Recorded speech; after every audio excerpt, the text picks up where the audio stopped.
Hola a todos y todas y bienvenidos a un nuevo vídeo.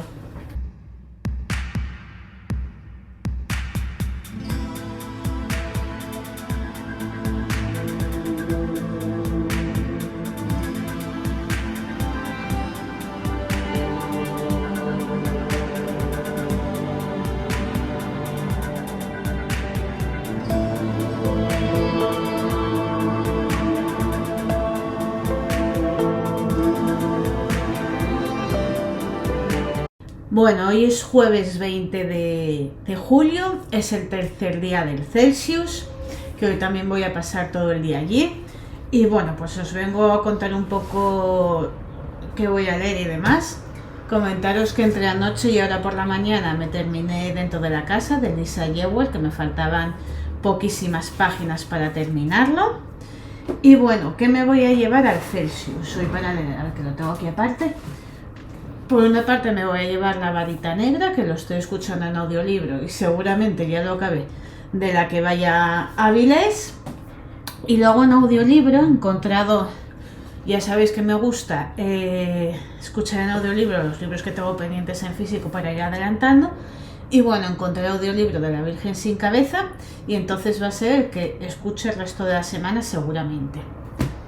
Y luego, como libros en papel, me quiero llevar La guía del club de lectura para matar vampiros de Grady Hendrix, que tengo que leer la tanda de esta semana, que son, ¿cuántas páginas son? 52 páginas, nada más. Entonces me llevaré este en papel. Y me quiero llevar también El misterio de la bruja de Trixie Belden, que es cortito, 160 páginas o algo así tiene, 168. Entonces eso va a ser un poco lo que me voy a llevar hoy y bueno, ya os sigo actualizando. Bueno, ya volví a casa del Celsius, estoy recién duchada como podéis ver, ya cené y vengo a contaros un poquito a qué charlas fui, qué libros cogí, qué leí. Y bueno, por la mañana la primera charla que fui fue a una de masonería, cómica y cartoon, mitos y leyendas, con Luis Antonio Muñoz, que es el autor de Historia oculta de la música. Aquí no me hice con ningún libro, pero os voy a dejar un poquito con la charla.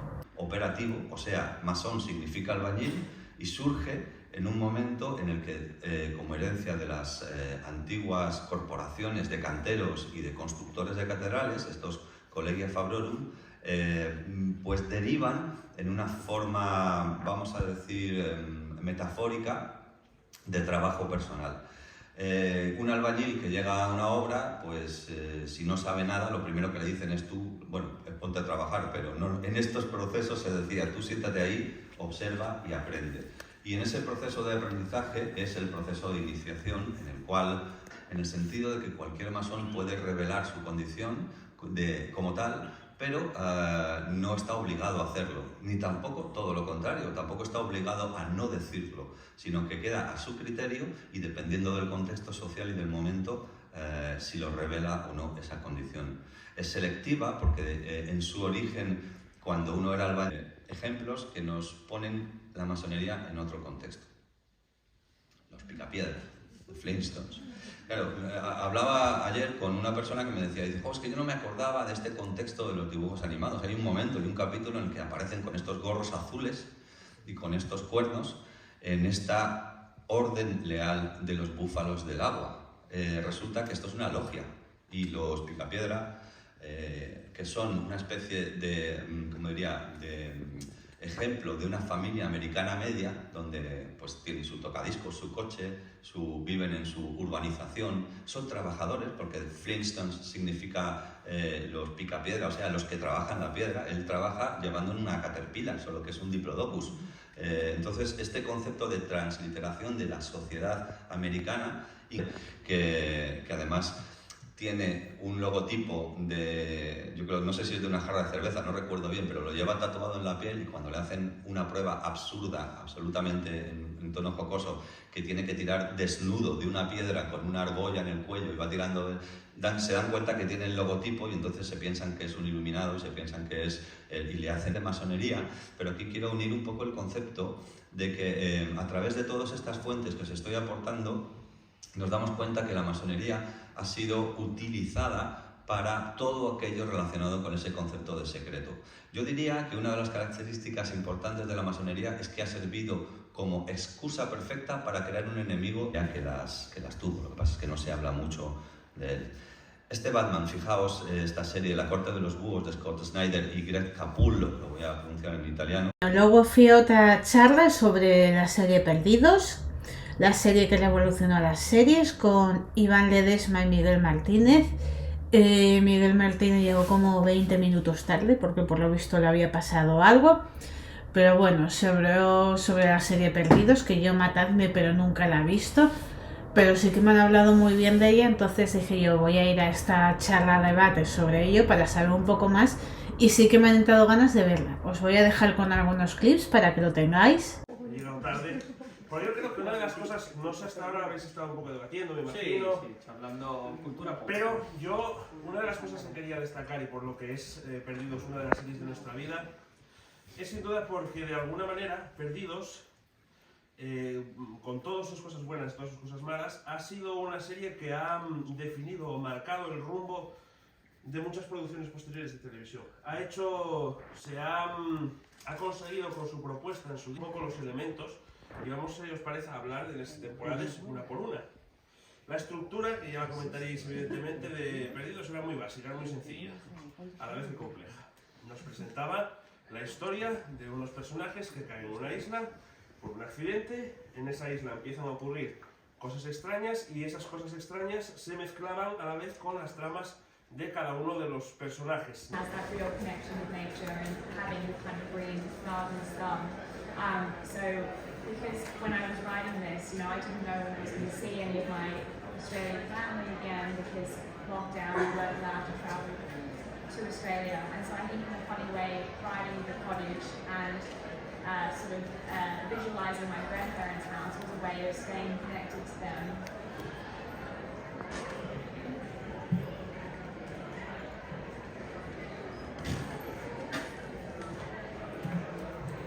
Pues muchas gracias por la pregunta, me encanta que hayas sentido eso, porque realmente Waywood Cottage para mí es efectivamente un personaje más de la novela. Me encantan las novelas. A este punto yo luego ya me fui a comer porque eran como la 1:30, una cosa así, o 1 y algo.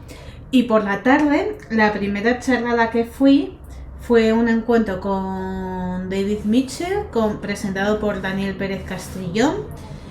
No me hice con ninguno de esos libros porque yo no conocía al autor para nada, pero fue un autor súper simpático, haciendo muchos chistes, muchas gracias, incluso habiendo ahí un pequeño pique con el traductor que había. Os dejo por las imágenes. Fue un autor que me encantó como personalidad. Me dio un shock allí mismo. Hay algún testigo por aquí por la sala también. Pero lo que no muchos saben es que esa anécdota continúa unas semanas después, porque faltaba una hoja. Y esa hoja llegó a mi casa. Quería deciros que, como dice Somni 451, uno de los personajes de Islas de las Nubes, nuestra vida no nos pertenece.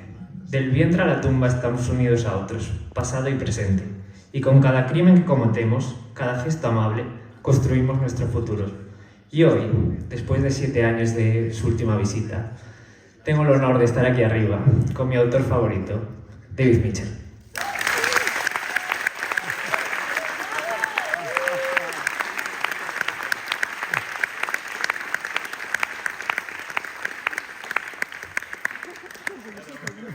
It's lovely to see you. Thank you for coming. It's so nice to be back in your town. I love it here. Over. Hola a todos, es un placer veros, de verdad que es fantástico poder volver a vuestra ciudad. Corto. Cuando estaba pensando en la presentación me costaba un poco decidir por dónde iba a empezar. Creo que estamos todos hechos de historias. Cada uno tenemos nuestras propias historias, historias que necesitamos contar a los demás, historias que necesitamos recibir. También relatos como los que nos sumergimos en las novelas, en las series, en las películas. Por eso, mi primera pregunta va: ¿cuáles son las historias que forman parte de tu vida como escritor y cuáles son las que forman parte de tu vida como ser humano? Whoa!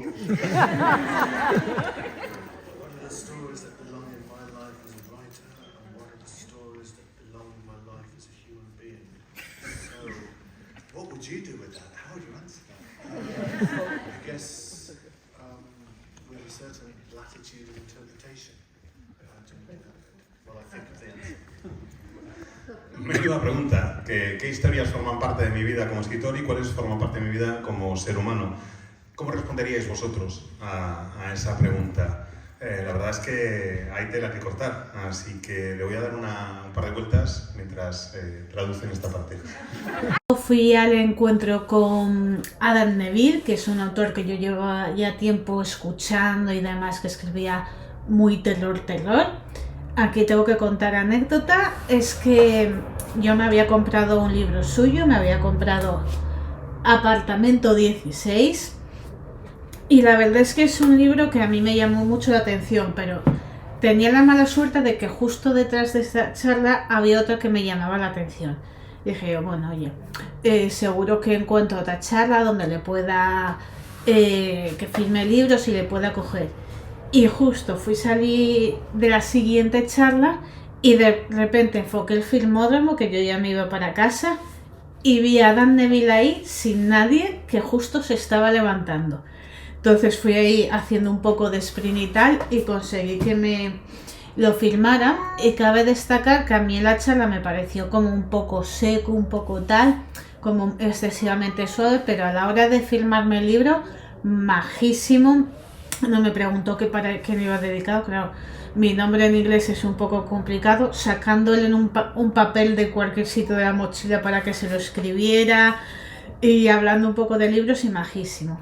Y bueno, pues lo tengo aquí firmado para autor, Formose, de Adam, así que tengo mi libro firmado y os voy a dejar con los clips de la charla. Voy a empezar haciendo una cosa muy fea. Vamos a presentar a Dan Neville, pero empecé haciendo una cosa muy fea que es hablando de mí. No se debe hacer, pero estoy muy feliz de presentar a Dan Neville porque muy feliz porque estamos en un momento, siempre ha ocurrido, pero estamos en un momento en que el terror se hibrida con otros géneros. A veces llamamos gótico a cosas que son thriller psicológico, llamamos terror a un policíaco un poco más oscuro. Y sin embargo, hoy tenemos un autor, en mi opinión, Dan Neville, que escribe novelas de terror genuinas, químicamente puras, químicamente genuinas. Esto hace 30 o 40 años pues no hubiera sido especialmente reseñable, hubiéramos hablado de su calidad, de sus libros, que se puede hablar, pero no hablaríamos de qué hacer novelas de terror, qué son terror. Pero hoy sí, en el año 2023 podemos hablar de eso. Entonces vamos a hablar, atención, de la ficción británica en general, pero del terror y del fantástico que hace Adam Neville en particular, que es ese discurso de clase que hay en sus novelas y que aquí está muy presente, creo, porque la protagonista de La Casa de las Sombras es una chica cuyo pasado es una chica que es contratada para pasar una cosa que nos gustaría, seguro que a todos los que estamos aquí muchos, que es una colección de muñecas y de animales disecados muy siniestra, pero su pasado, el pasado de esta chica, va a florecer gracias a cosas que van a pasar en esta experiencia de transacción. Y ese pasado es un pasado realmente donde tiene mucho que ver sus orígenes sociales, sus orígenes sociales. Es una cosa que a mí me llama mucho de la historia de la ficción británica, que está presente también en El Ritual. Hay conflictos sociales entre los personajes y que está también en el Apartamento 16, por ejemplo, con un portero que tiene que relacionarse con unos ricos. Me gustaría empezar por ahí, si eso es algo muy consciente o...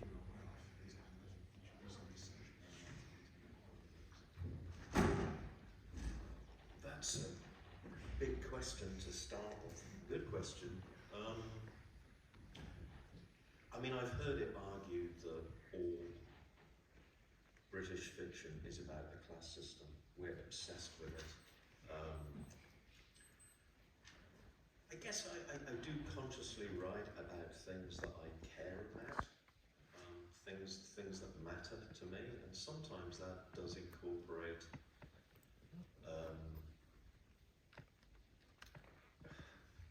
I guess something you might call it political. With that novel, House of Small Shadows, I wrote it partly as a reaction to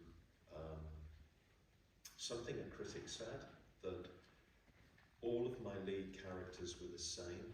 They were disenfranchised young men and outsiders, you know, kind of in their 20s and 30s, which I took this on board because I was kind of that age when I wrote my first 3 novels, and I was kind of accused. Y luego, por último, la última charla a la que fui fue una charla de narrativas de fantasía, terror y ciencia ficción en el rock y en el heavy metal, hecho por Miguel Delis, que tiene canal de YouTube. De hecho, tengo que cotillear y mirar a ver si me gusta y tal, porque no lo conocía de nada. Fue una charla en la que me lo pasé súper bien, me encantó, descubres cosas y demás, y además el chico lo hacía de una forma muy amena. Así que os voy a dejar con las imágenes y los clips que grabé. Y extraer esa parte no tan conocida de la música y de temas afines, como hemos hecho esta mañana hablando de masonería y como vamos a hacer ahora con el invitado a esta sección, que es Miguel Delis, que es licenciado en Derecho, en Periodismo y Comunicación Audiovisual y máster en Periodismo Cultural, y que bueno, pues ha trabajado en diferentes medios online, se ha centrado especialmente en redes sociales y en divulgación, donde también ha podido combinar una de sus grandes pasiones, que es la historia. En eso tenemos bastante en común. Gracias a eso, Miguel ha podido desarrollar su carrera hablando de todo lo que podemos aprender con la cultura que nos toca, que es la cultura geek, o nerd, o friki, ¿no? Como aparece un poco en su nota biográfica. Pues habla de cómics, de series, tiene un canal de YouTube donde habla también de videojuegos, de anime, de libros. Y bueno, pues es también autor de novela. Su novela La calle de las mentiras mezcla entretenimiento, humor, misterio, rigor histórico y nazis en ese fondo también, que es una mezcla bastante interesante. Y la música. Y gracias por traerme aquí, desde Suecia. Está bien ver la noche otra vez y disfrutar de lo que los suecos llaman temperaturas cálidas aquí. Así que bueno, vamos a hablar de narrativas en el rock y el heavy metal. Quería titularlo Narrativas en la mejor música del mundo, pero bueno, he podido controlarme. Esto es un pequeño esquema de lo que voy a intentar hablar. A lo mejor algunas partes voy un poquito más rápido porque luego me gustaría a lo mejor dejar un espacio para preguntas. Entonces, si veis que me acelero y voy más lento, simplemente es que me interesa más el tema del que estoy hablando y ya está. Y si digo alguna tontería, pues os reís de mí y no pasa nada y seguimos. Canciones con narrativa. Entonces vamos a hablar un poco de por qué el rock y el metal, porque vamos a hablar de esto, vamos a hablar de que se habían cansado, que ya no les interesaba esa historia. Entonces es raro, ¿no? Entonces vamos a hablar de discos conceptuales. Os voy a mencionar, no voy a hacer aquí un listado muy rápido, pero hay discos conceptuales que es literatura adaptada en canciones. Porque bueno, también, pues esto también va de libros, el Celsius, y es una lista, pero bueno, vemos por ejemplo el cómic de Spawn, aquí que te gustan los cómics, pues tiene su adaptación. Ice Earth publicó en Dark Saga una adaptación del propio cómic en metal, ¿no? Que es un grupo que ahora ha caído en desgracia por cositas políticas un poco chungas, como que el guitarrista asaltó el Parlamento de Estados Unidos, pero el disco este era de mucho antes y no tiene nada que ver con eso. Pero bueno, pues eso, Mastodon adapta Moby Dick, Iron Maiden adapta El séptimo hijo, Mago de Oz adapta El Quijote. Bueno, hay muchas adaptaciones, simplemente mencionarlas. Sepultura, que la gente parece que solo se acuerda de la primera etapa de Sepultura, de estos discos que parecían que habían echado barro en los amplificadores para grabar las guitarras, pero bueno, tiene una carrera y tiene un disco basado en la Divina Comedia. Discos basados en Stephen King, por ejemplo, con Demons and Wizards, Amorphis, que nos habla de Kalevala, Poe es heavy metal directamente, o sea, lo que hace Poe se ha hecho en canciones miles de veces, ¿no? Entonces, bueno, muchas veces se abre el debate de qué es mejor, la película o el libro, qué es mejor, el disco o el libro. pues lo que tú quieras, lo que más te guste y lo que te haga feliz, porque son diferentes versiones y diferentes adaptaciones.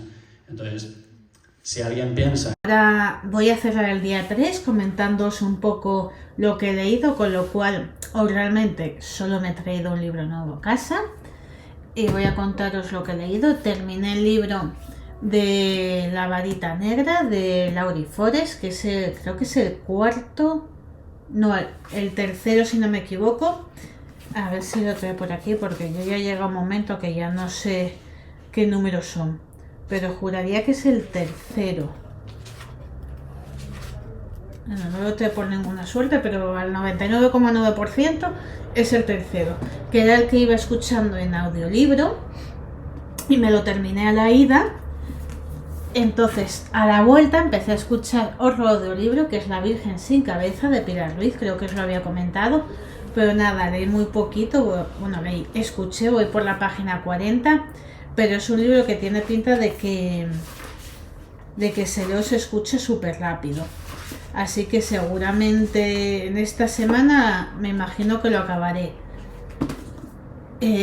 Luego, leí la tanda de Guía del Club de Lectura para Matar Vampiros de Grady Hendrix, que vamos avanzando. Ya empieza a ver cositas un poco raras con un vecino.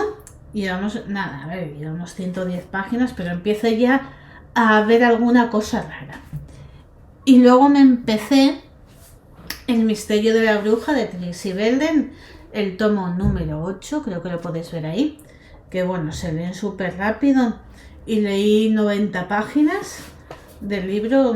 ¿Qué me quedarán? 78 páginas, así que este me lo acabo mañana también. Y bueno, hasta aquí este blog. Como siempre, espero que os haya gustado, que le deis a me gusta, suscribáis a mi canal y lo compartáis en todas vuestras redes sociales, y muchísimas gracias por estar ahí.